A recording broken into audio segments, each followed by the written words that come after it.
Les visions d'un nouveau monde me visitent de plus en plus, à tel point qu'il m'est maintenant impossible de refermer la boîte de Pandore, d'où elles viennent. Dans ce monde que je vois, les voix ne se lèvent plus pour écraser, les couleurs ne sont pas ternies par la fatigue, et les corps ne marchent plus courbés. Mais seulement rêver de ces visions ne satisfait plus leur faim dorénavant. Elles ont envie de consistance, et elles me poussent à devenir architecte.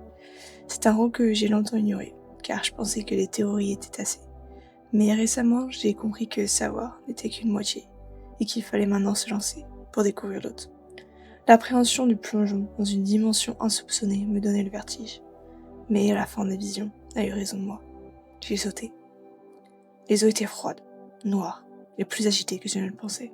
Des peurs que je ne voyais pas depuis la hauteur des théories créaient des forts courants qui rendaient garder la tête hors de l'eau difficile.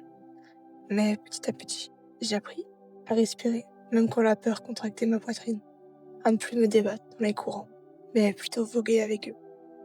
Ainsi, les eaux se calmèrent, les nuages se dissipèrent, et j'arrivais de nouveau à apercevoir le rayonnement des visions qui me guident vers ce nouveau monde.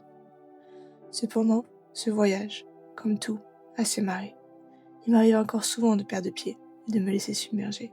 Mais les visions sont trop ancrées en moi pour me laisser dériver trop loin. Et toujours elles reviennent, gentiment, me guider dans la bonne direction. Ainsi, marée après marée, avec chaque petit acte guidé par le cœur plutôt que par la peur, j'ajoute mes pierres aux fondations de ce monde nouveau. Et en regardant autour de moi, je vois d'autres bâtisseurs à l'œuvre. Et c'est ainsi que parfois, j'ai l'impression que cette lumière que je ne voyais autrefois qu'en rêve commence à baigner le réel.